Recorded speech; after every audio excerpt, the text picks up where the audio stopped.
Umuririmbyi w'indirimbo zo kuramya no guhimbaza Imana Ishimwe Vestine abinyujije ku mbuga nkoranyambaga ze ari kwicuza impamvu yakoze ubukwe n'umugabo we witwa Idris Jean Louis Godrogo, sinzi niba mbisomye neza.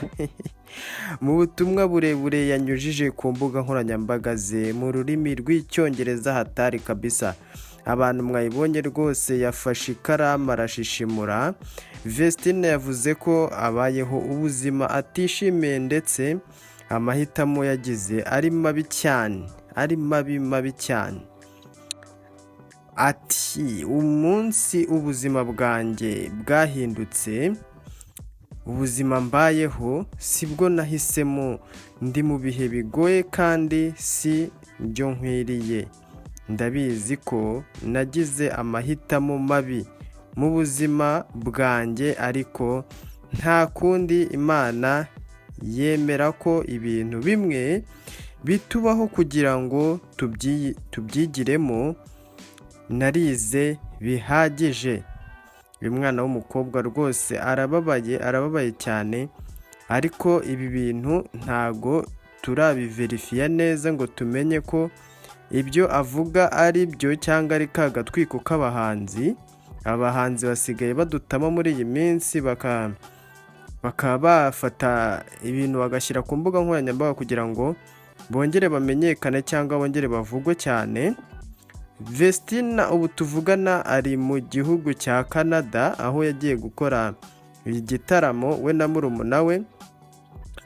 Hano arakomeza avuga ati nta mugabo uzongera kumbeshya ukundi, inka rero ngo anyangirize ubuzima. Uyu mugore wumvikana nk'uwicuza cyane yavuze ko niyongera kugira amahitamo y'umugabo bazabana azaba ari uwo azi neza cyane.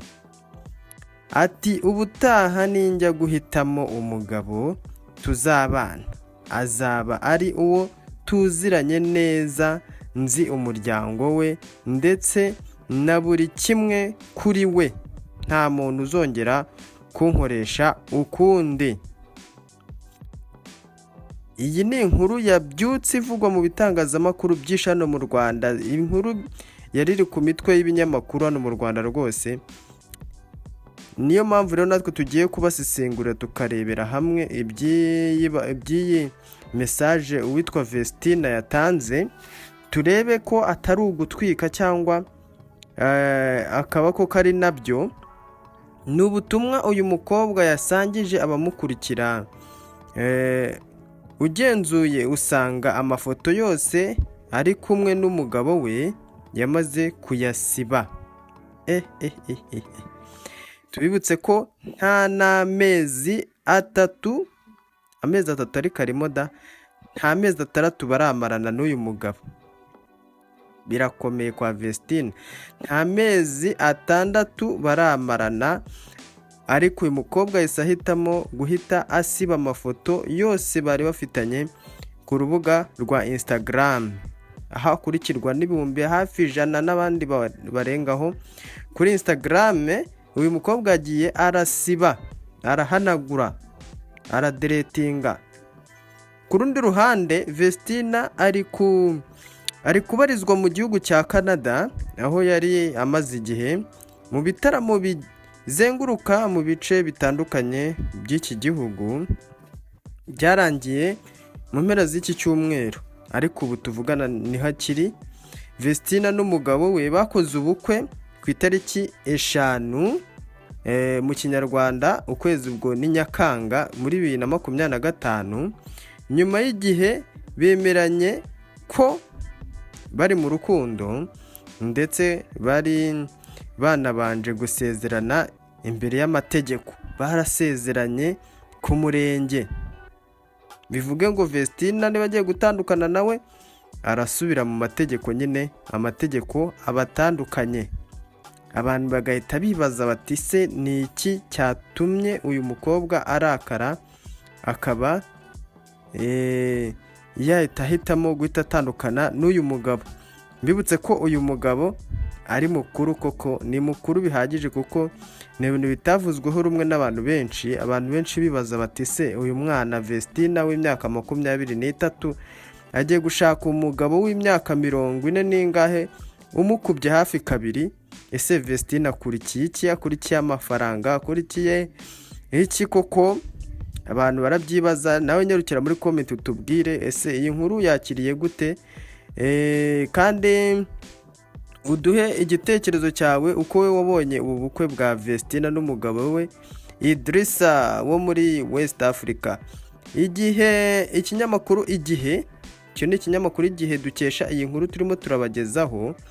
Ikinyamakuru Igihe yagerageje gushaka Vestina ngo imubaze byinshi kuri iyi nkuru, ariko ntago byabakundiye nyine kugira ngo babashe kuba bamubaza icyatumye nyine yandika iriya message akayisangiza abamukurikira ku rubuga rwe rwa Instagram.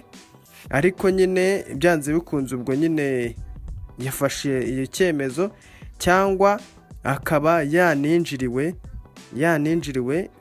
Abantu basigaye binjirirwa ku mbuga nkoranyambaga zabo, bakaba batangaza ubutumwa busa nk'ubusebya umuhanzi, kuko biramenyerewe. Duheruka kumva ibya ya mpano, amashusho ye y'ibanga ashyirwa hanze n'abantu babiri baje gutabwa muri yombi na RIB. Uyu rero nawe bishobora kuba ari byo byamubayeho mu gihe atarabikomfirima, avuga ko ari we wabyiyandikiye akabitangaza nyine nk'uko mwese mwabibonye. Dukomeje rero gukurikira aya makuru dushakisha ese nibyo koko Vestina agiye gutandukana n'umugabo we Idrissa nk'uko bigaragara mu mafoto. Uyu mukobwa yari yishimiye kuba yakoranye ubukwe na Idrissa, kuko mwarabibonye mwese ku mafoto ye yagiye asohoka y'ubukwe, afite akamwenyu nyine bigaragara ko yishimye cyane. Ariko mu magambo ye agira ati sinzongera kwizera umugabo. Ahari uyu mugabo ashobora kuba yaramutengushye. Mbibutse ko ibi bintu bitari byemezwa na nyir'ubwite ari we Vestina. Turakomeza gukurikirana aya makuru neza kugira ngo tuyabagezeho yuzuye.